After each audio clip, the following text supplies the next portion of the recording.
News First, Face to Face. Good evening and welcome to Face to Face. I'm Niresh Eliathambi. Sri Lanka is known as the land of paradise, but unfortunately we seem to lurch from one disaster to another all too often in the last few years. Now, to discuss this and other matters, we have with us today Dr. Harsha De Silva, Member of Parliament representing the Samagi Jana Balawegya. Welcome, Dr. De Silva. Welcome, Niresh. So, Dr. Harsha, now you have tweeted on the platform X, known as X now, used to be Twitter. You have recently tweeted that the government's approach towards the macro-linked bonds, which it is negotiating with bondholders now, is possibly another disaster in the making. Would you like to elaborate on this? Thank you. I mean, this is a fairly complex matter that we are dealing with. What I said is, now that Sri Lanka GDP for 2023 is officially out at 84.2 billion, and I say source is CBSL. Actually, I made a small error. It should have been $84.4 billion. That's right. Actual ISB haircut as per current MLB proposal, which I said Sagala R is pushing, will be nowhere near 30%. And I say that is what the President and the Podujana Party are promising. My estimate is 10% or even lower at 7% disaster, somebody tell him. Now, in fact, Sagala interestingly had responded to that tweet. I see. And said Harsha De Silva has confused Sri Lanka's GDP outcome for 2023 with the ISB holder group's proposal, which talks about average GDP between 2025 and 27. These are one-sided preliminary proposals which are still under discussion. And what he also says is, anyone can come up with proposals and estimates, but the final restructuring deal must be in line with comparability principle and debt sustainability analysis. Have a look at the GOSL proposals before making statements, he had told me. Right. And I replied him, this is very interesting because we need to have a good dialogue. It's good to have a good discourse like this. That's right. But I did say that, good that you replied, Sagala. And I say, no, not at all. I am not confused. I am referring to the actual 2028 haircut. Given 2023 is already 84.4 billion, I correct myself. By 2028-9, it is certainly going to be mid US dollar 90 billion. And I have a little smiley face saying, unless AKD, please tell your advisor not to assume I am unable to read and understand. Now, this is this is happening on a public platform, which is, and then other people have also, made their various observations. Now, I grant that there is one proposal by the bondholders and another proposal by the government, right? And then there has to be some coming together, because what they are saying is within the next few weeks they want to agree on the final restructure. Which is a crucial aspect. Which is a crucial aspect because you see, we haven't still signed the MOU with with the Paris Club. That's right. Neither have we signed the MOU with China. Now, IMF is saying unless you have these MOUs signed and you have a fairly strong move towards coming to the same page with the ISB holders, they can't release the third tranche, the second, EFF, tick off. That's right. Now, the Paris Club guys and the Chinese are saying, and India, essentially, look, we want to see what the deal you cut with the ISB holders before we sign the MOU. So it's a chicken and egg situation in a way. Yes. And then, so that is the sort of the situation out there. Then back here, we have the politics, right? Election, restructure. Then we had the domestic restructure where the EPF got hammered. Now Ranjit Siambalapitiya said in some place in his electorate that the interest rate on the EPF will be increased from 9% to 13%. We saw that in the news, but there hasn't been any official statement to that effect. But see, the 9% was from this year on, for, n number of years down the road. Yes. So is Siambalapitiya saying 13% only for this year? Or is he saying 13%, from this year onwards? A lot of things are being said in the run-up to this election. Correct. And I am almost certain he's not saying that. He's just saying, look, this is election year. He's not saying that. I'm saying that is what he's trying to sort of, without saying it, without being honest about it, trying to sort of hoodwink people to make them feel it's going to be 13%. What I'm saying is they got some crisis bonds that they were getting a good yield, so they can dump it in the market, use that money to pay off this year. Right.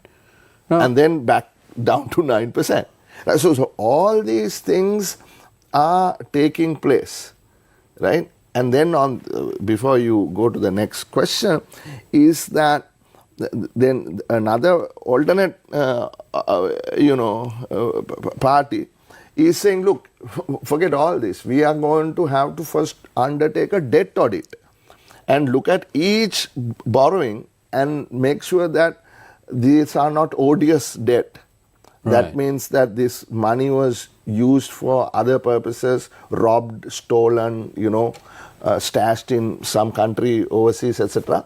And then once we are clear that these are loans, bonds, paper that need to be paid back, then we will start a discussion with the bondholders and the respective countries. Now that is multiple years away, right? Because you can't do a debt audit in like 3 weeks.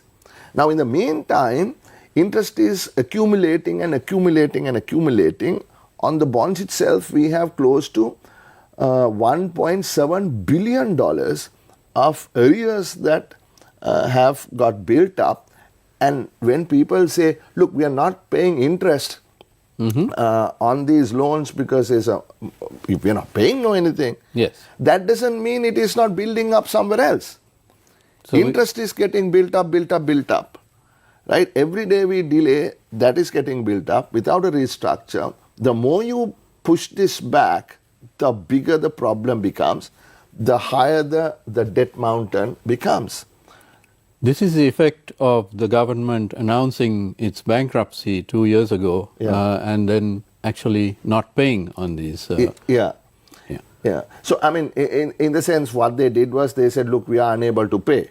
Right? We are unable to pay because Sabri found out that he had $30 million in the kitty, on that day that he had to pay something like $198 million in 2 debt repayment installments, and he had $30 million, right? And because all that money was, used up, but we were lied to by Nivad Cabral and others, lied to, and I say it again, reiterate that, to the public that there was enough money and all the loans were going to be paid back. And it is their own government. I mean, we had nothing to do with it. And they came and said, look, we don't have any money, so we can't pay. That's right. I mean, long before that, we've been warning them. Yes, indeed. You were warning for many months or even years before. Many journalists and other academics, economists did pay heed, but apparently the government of the day did not. Yeah, I mean, we would never have got into this position if they listened to what we said in 2020. You see, the first speech that I made when I came to Parliament after getting re-elected in 20 was that, look, better go to the IMF and resolve this before you become bankrupt. Right. Writing was on the wall. Because prior to the election, you see the election got delayed Yes. because of the virus, COVID virus. Gotabaya Rajapaksa had won at the end of 2019. Without a parliament, he, brought taxes down. He, made multiple policy missteps. There's a Supreme Court judgment on that. So when we actually came in and sat, we realized what the immediate future was going to be. IMF had already said Sri Lanka's debt was now no longer sustainable.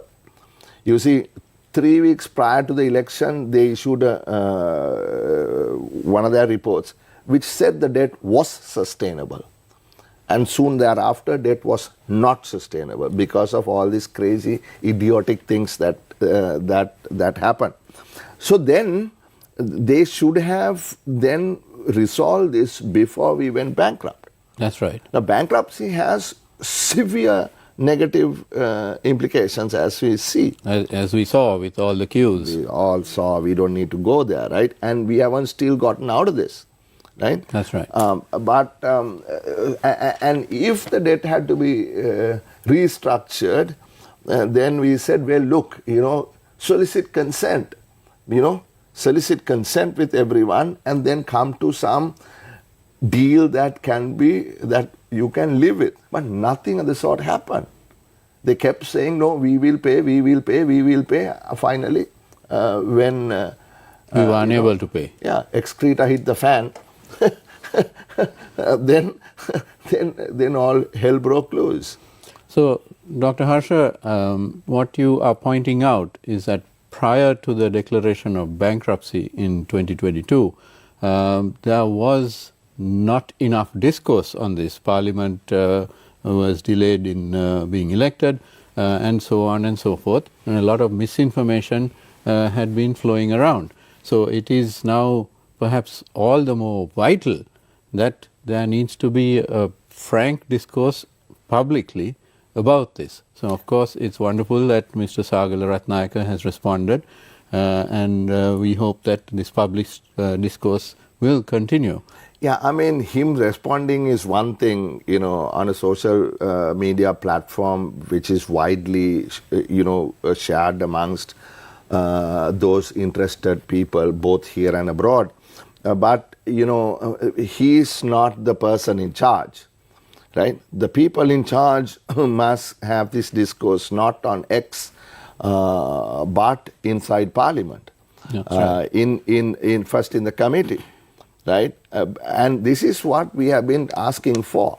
I have personally said, look, you have another, how long? Let's say 1st of October is election. This is May, June, July, August, September. 5 months to go, right?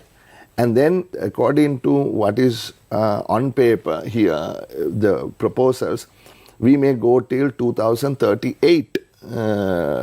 Before we finish repaying the restructured bonds. So we are talking 14 years, right? We are going to be tied to the agreement that Mr. Wickramasinghe, with his advisors Lazard and Clifford Chance, agree to sort of implement, right? So that is why I have been saying, and I continue to say, look, there has to be greater discussion with those who are now not in office, but very likely will be in office in 5 months' time. So, because this is, no matter who will be in office, this is something that will have to be dealt with, will be inherited by the next government and the one after that. Precisely, Nilesh. I mean, we hear of countries that have defaulted more than once. You see, if you look at the statistics, you will see that of all the restructuring that took place in the last 30 years or so, I think 60% of countries have defaulted more than once. Why is that? Because for one reason, governments change. Right. And then the next government will say, look, we are not able to do this, or we are not willing to do this, right? Or if you use the ODS argument, they say, no, we don't have to do this. Right. Right? So, the multiple reasons, right? Ultimately, what ends up happening is that people suffer. Now, when we went through the first default, we saw the agony that we had to go through. And we are, yet to come out of it, right? What if we go through a second default? Just imagine the second time we default, and then we have to then restructure domestic debt again. EPF will have to be used again to restructure domestic debt. I'm saying all these possibilities do exist, right? And then there will be, untold misery, and it can, get out of hand. People can get to extreme positions and do things that normally people won't do. Which would be very bad for the country. Precisely. And right now, I believe something like 7 million Sri Lankans are below the poverty line, which is an enormous number when you consider that we have only about 21 million in the population. That's true. So if this exacerbates in any way, we are going to be in a very bad place. Sure. Now, Dr. Harsha, these macro-linked bonds or MLBs, that's something new, isn't it? It is. And we need to be careful about it. Could you explain a little bit to our viewers about what is a macro-linked bond and how did this come up all of a sudden? Yeah, see, macro-linked bonds have never happened. Right? I mean, see, you have something called VRIs, or value recovery instruments. Say, now you're Sri Lanka, I'm the bondholder, okay? Now you are defaulting and I need my money back. Right. You are saying, look, I will pay you back, right? And I say, fine, Niresh, you pay me back, but I say, how? You say, well, I have this plan, I'm working with the IMF, I have I undertaken to do these reforms, my taxes are going up, my income is going to get better, I will export more, blah, blah, blah. And I say, all right, that's a plan, I'm willing to accept that plan, I'll give you the time to pay. Then you say, that's great, that's wonderful, because then I can once again, be a recognized player in the market, and I will have a chance to get back up on my feet. Thanks a lot. Right. Then I say, wait 1 minute, I will do that, but now you're promising to grow at, let's say, 3%. Huh? Of the economy, Yeah, yes. I'm just saying, right? Yes. That your income will be, next year, $1 million rupees. Next year, it will be 2 million rupees. Now, I say, okay, fine. You are saying, and your IMF, buddies have agreed that it will be 2 million rupees. Now, what if it is 2.5 million rupees? What if you do better than what you expect to do? Right. In that case, buddy, you will have to pay me more. Okay. Or else, put it in another way, you are asking me to cut the amount that you owe me by 10%, Right. which is called a haircut. Yes. I say, buddy, if you do better, then instead of my cutting off 10%, I am willing to cut off 5%. Right. So that because you have done better, I will also do better, in that I will not have to give you so much of relief. So the haircut will be less. Haircut will be less. In a sense, that is what an MLB is. But we haven't had this before. Not us. No one in the world has had a MLB in the way it is proposed here, in that originally all the bonds that were to be restructured were to be MLBs, that is macro-linked bond. In other words, now you take the country, GDP-linked bonds. That's right. What is your GDP in US dollars?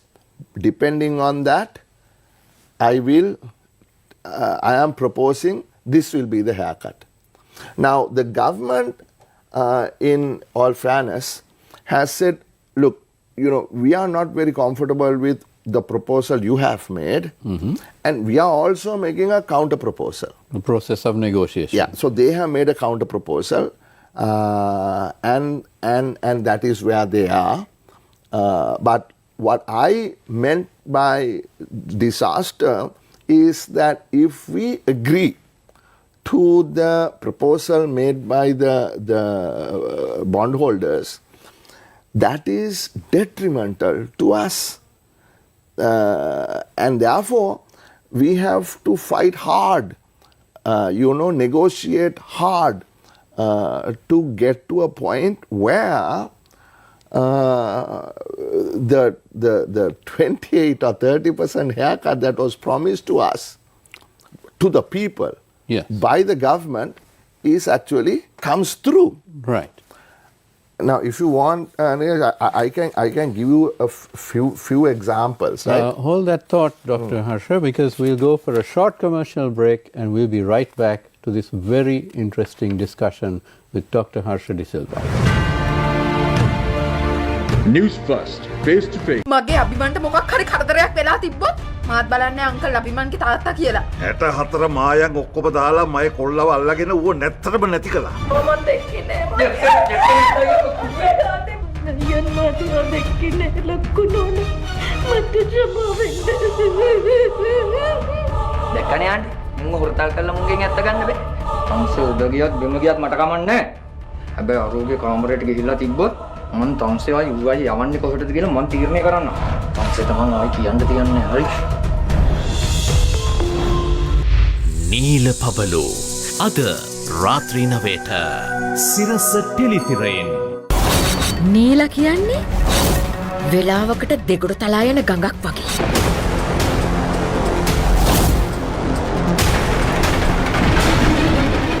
Emily මේ ගෙදරින් එළියට ගියත් මේ නගරයෙන් ගියත් එයා යන හැමතැනක Martin සින්රාතෝර්ගේ විශ්වාසය තියෙන නිසා.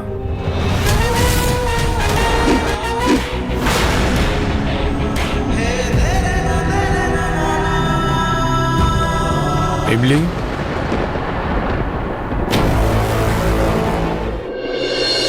ඉන්නි අද රාත්‍රී 9:30ට සිරස ටෙලිතිරයෙන්.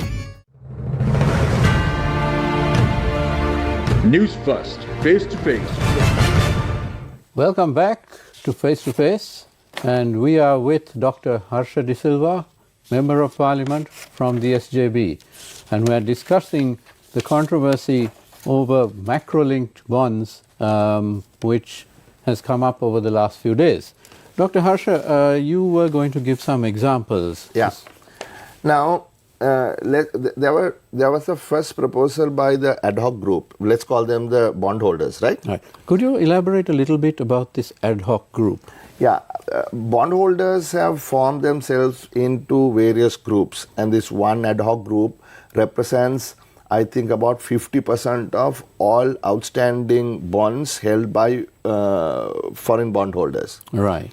And I think there is another group representing bonds held by local banks, foreign dollar bonds held by foreign ISPs held by foreign banks. Yes.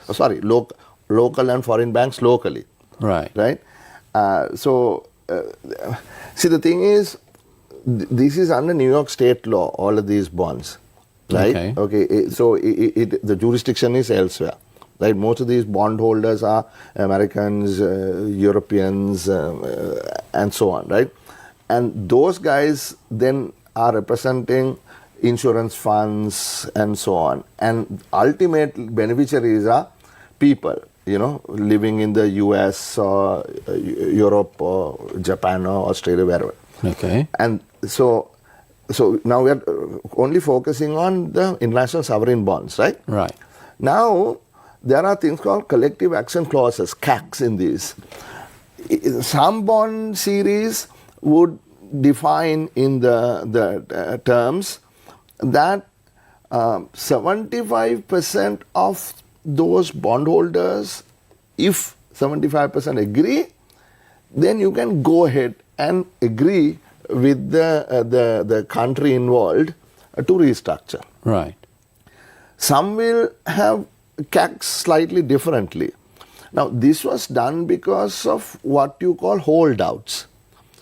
There was a point, and there still is, depending on how the CAC is defined, that if you hold more than a certain percentage of a particular bond, you can go to court. Right. Like that is how Hamilton Reserve Bank went to court.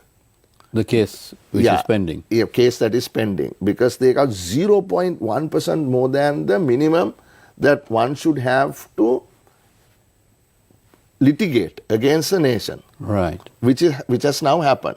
Right? Now keep that aside, because the American government, the British government, I think French, Japanese, they are all supportive of Sri Lanka. We're very fortunate for that. Very fortunate for that. And they are saying, look, we want these guys to negotiate a deal, and until such time, don't give a verdict on this type of business. Right. So they've intervened in this case, right? So we are okay for the moment on that, as long as we can negotiate a deal with the bondholders. So there's a lot riding on this deal. Lot riding on this, right? Because if that goes sour, then the whole thing goes sour, right? Because they'll all want to get, the pound of flesh. Right. Now, so 75% need to agree. So around 50%, is represented in this group. So which is okay, which is not bad, right? The assumption is that these guys can convince another 25%, and then have the 75% and have a deal done. Right. Right. So even if these guys agree, what I'm saying is there's still a few more steps to go before it's done. Right. Right. Now, they proposed something in March. What they said is, look, you have a bunch of outstandings, right? I told you about 1.7 billion. We will do a plain vanilla instrument. A plain vanilla instrument, Niresh, is in finance terms, is no bells and whistles. Okay. Okay? It's just, I have to pay you, I pay you some interest, that is called coupons, and at the end of the day, I pay the principal, and that's it. Very straightforward. Very straightforward. Even if the principal also can be paid in installments, that's also a possibility. Right. Now, these macro-link bonds are fancy ones with bells and whistles attached, right?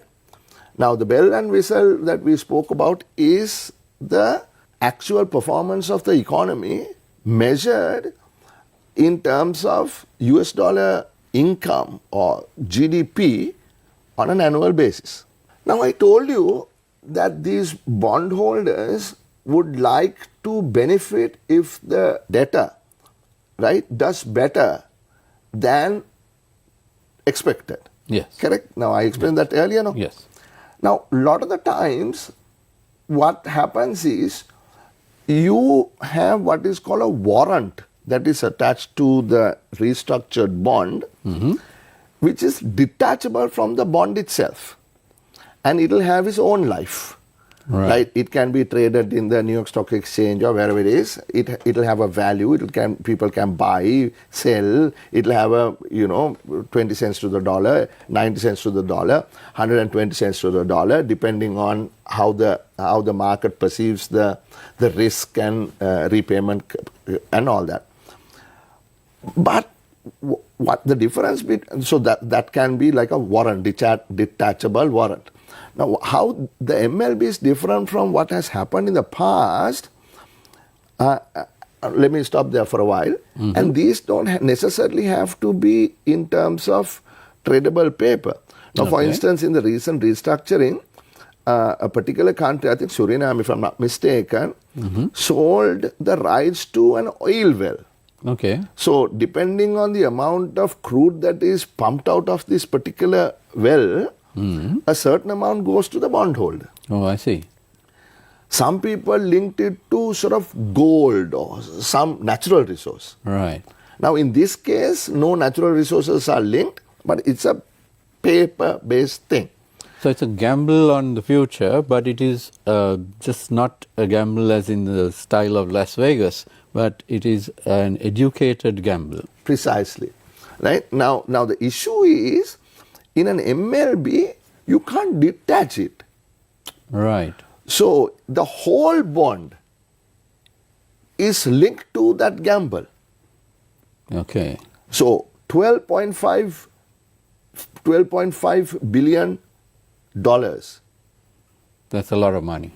That's all of it. Okay. Right? Of all of it, according to the first proposal of the bondholders. The only thing that is not in the gamble is the past due interest, which is the plain vanilla. Right. It's a bit complex, but I'm not going to try to explain the different scenarios now, because there's a second proposal they made in April. I'll do that once and for all because of time, right? Absolutely. Yes. Then the government said, look, guys, all right, originally we were totally opposed to these MLBs. Now we will accept to work with you and agree to have some MLBs. But we will have 7 plain vanilla bonds, okay, and 3 MLBs. Okay. So in the proposal of the government, only about 30% were, actually 27% was part of the gamble. The other 70% was not. Okay. Now what they said is, look, the plain vanilla we are not going to explain, right? Sure. It's pretty clear now. That's right. In the MLBs, what they said is, look, the way in which you conduct the test to determine whether I have done better or worse cannot be purely the US dollar GDP for year X, Y, and Z. Okay. It has to be that plus the actual growth of the GDP in real terms. Right. Now, the bondholders said the test, right? There's a test at the end of 2027, because from now on till 2027, nothing will be paid. Right. Right? There is some interest paid on past due and interest. Only the coupon will be paid. Okay. But no installments of the capital will be paid, because we don't know what the capital is going to be. Right. So this haircut, what people are talking about, some people are thinking the haircut is going to happen now. But the actual haircut is going to happen in 2028 January. 28 January. Right. It gets even more complicated, because there is a haircut now, which is a nominal haircut, but it will be readjusted in 28, beginning of 28. So you recoup or give away more depending on the test. Right. You get my point? Yes. So the bond will trade, but government of Sri Lanka will not start paying capital, because we don't really know what the capital is. That will be based on the haircut, which will be based on the test. So the bondholders are saying that test, the amount, whether it is above or below, will be the average GDP in US dollar terms between 2024 and 2027. Right. That is the one and only test. Right. If it is above a certain point, this, below a certain point, that. Government is saying, no, the test will be the end of 2027 GDP in US dollar terms and the cumulative growth, like I said earlier, from 24 to 27. In that period, yes. The reason for that, Niresh, is that the exchange rate is going haywire. Absolutely. Now, I calculated the exchange rate that the IMF assumed when it did the program, the Extended Fund Facility Program. Right. It was estimated to be 337 at the end of 23. Okay. 24 385, 24 419, 26 446, 27 463 and 28 473. But quite the opposite has happened. As opposed to 385 for 2024, people are predicting between 300 and 315. So that's a huge difference. Huge difference. So when you're measuring in terms of US dollars, the numbers that is now written down are actually going to be much lower than what it would actually be. Okay. Now, for instance, I said no, $84.8 billion was 2023's GDP. Yes. That was when the rupee was at about 325 or so to the dollar. Right. Now it is 300. So in fact, if you calculate today using today's dollar rate, it will be not 84.4 billion. It might be 86 billion. Right. Or 87 billion. Yes. You see. So that is why Nandalal particularly is pushing to have both these things added in so that it will be better for Sri Lanka. Right? If the current sort of exchange rates, remain the way they are supposed to be. Now the government said, okay, if we do better this, the MLB, we will pay you more. But if you do worse than what we have proposed, then you will have to give us a bigger haircut, which is fair and equitable. Okay. And there are a whole bunch of, if you look at this, I don't know whether you can see this, right? Viewers probably can't see it. Yeah, can't see it, but whole lot of possibilities and scenarios that can happen based on what the real GDP growth is, what the nominal GDP growth is. And the currency fluctuation. Those are all implied.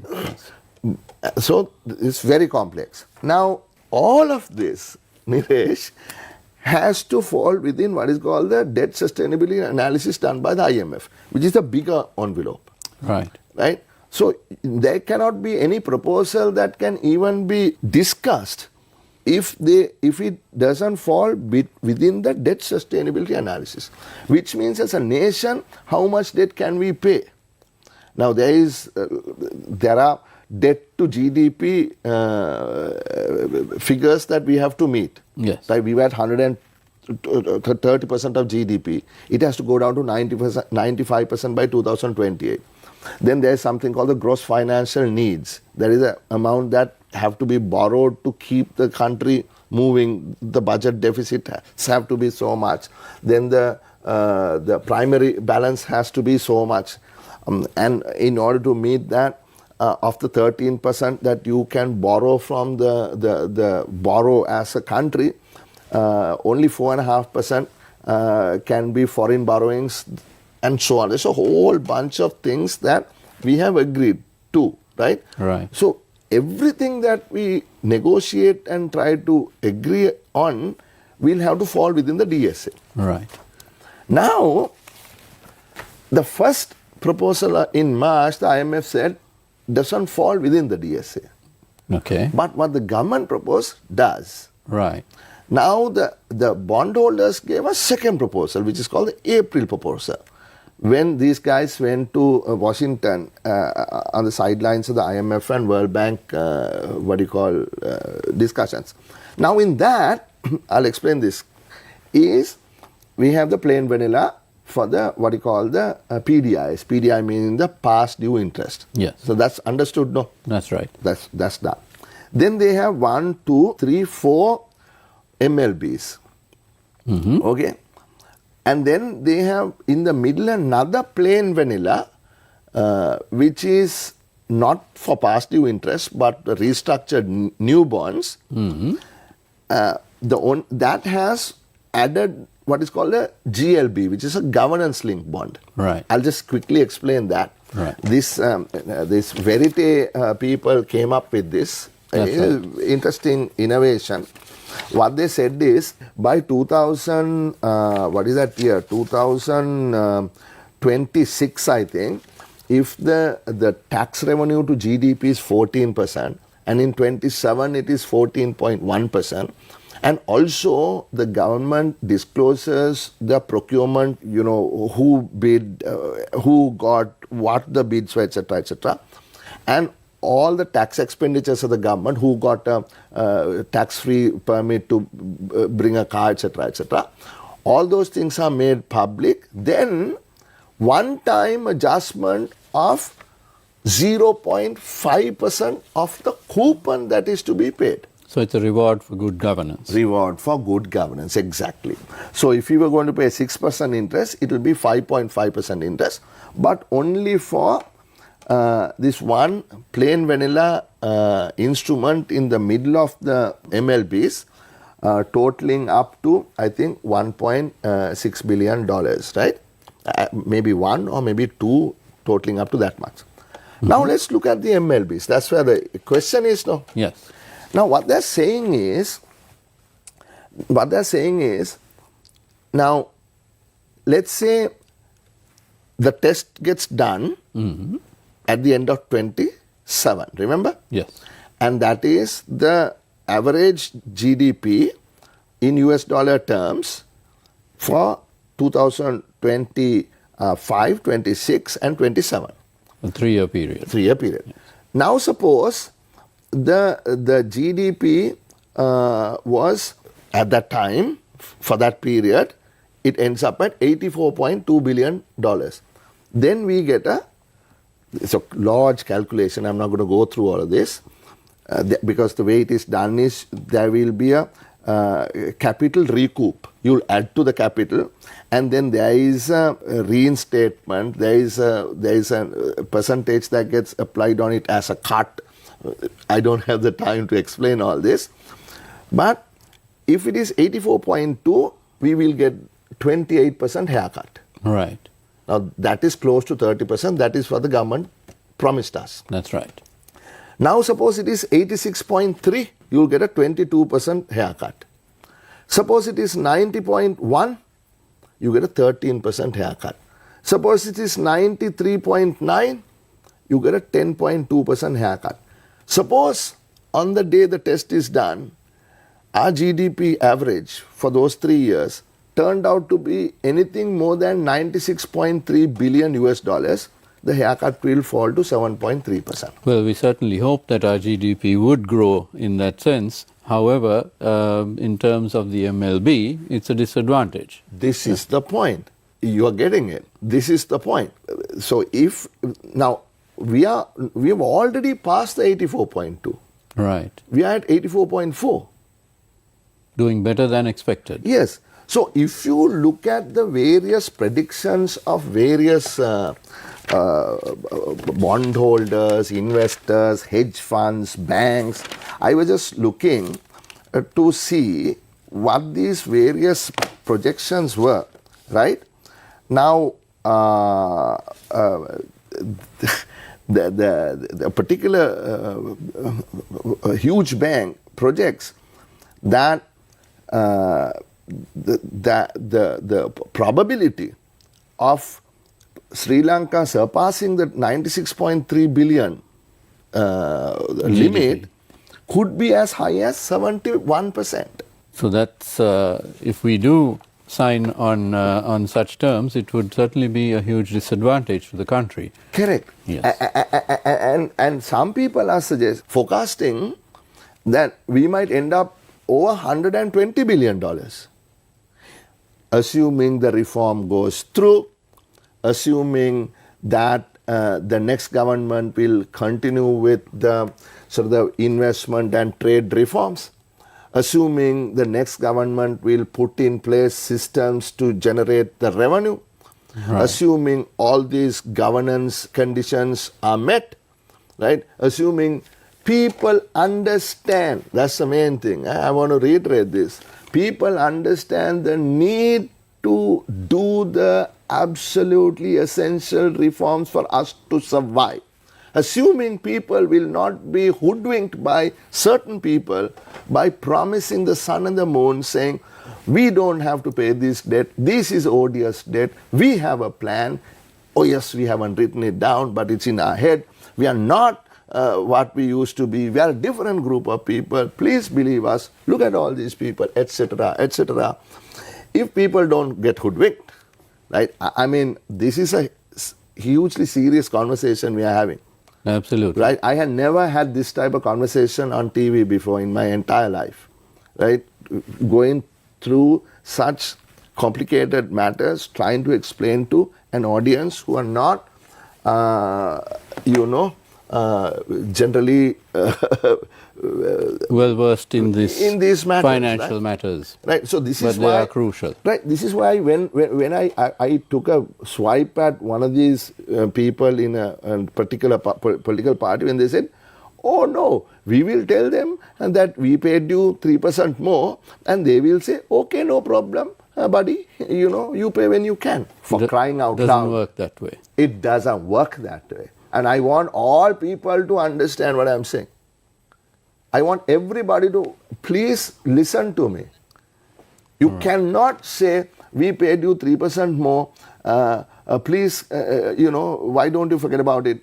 We will pay when we can. And they will say, yes, okay. What it means is, if we go with this, right, there is a fair possibility that nowhere near 28% will end up at 7%, right? Okay.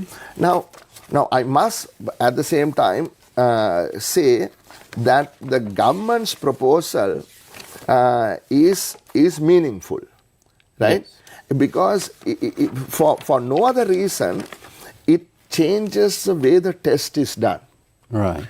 When the way the test is done is changed, the probability of us, even though it is high, of surpassing the US dollar nominal GDP, it will be adjusted, right, negated by the fact that our cumulative real GDP growth will not be as high as what is reflected in the GDP number. Right. The GDP number in the workings is based on the behavior of the LKR USD rate, which of course is at the moment unpredictable. Well, it has got stronger, right? Now, if the rupee depreciates, right, to those levels of 446, 463 by 2027, then we won't have such a high US dollar GDP number. Right. So what I'm saying is, I appreciate the position taken by our people, but this needs to be driven, right? And it must be argued hard. And instead of Sagal Ratnayaka telling me you don't understand, it is beyond that. I do understand, right? All what I'm saying is, get some people, government officials, people to hard negotiate. Right. You can't leave everything to Lazard and Clifford Chance and say, look, we will agree with whatever they say. And also, I'm warning, right? I'm telling this in all good faith, right, to the president himself. Look, yes, I understand you need a deal. I understand we all need a deal to get out of bankruptcy. Right. I grant you that. But please, don't do a deal just for the sake of getting the deal done before election. Rather, if you don't have a good deal, postpone it. Postpone it by 5 months. And let the new government do a deal. I'm saying if you are unable to come to an agreement where a haircut is not going to fall to 10, 12, 7%. Right. It is better to not have a deal rather than having a bad deal. An interesting thought indeed. And I'm afraid we are out of time. Thank you very much to Dr. Harsha De Silva, Member of Parliament from the SJB, for all this enlightenment on what is an extremely complex matter and certainly needs to be discussed out in the open much more. And thank you very much for watching. Good night.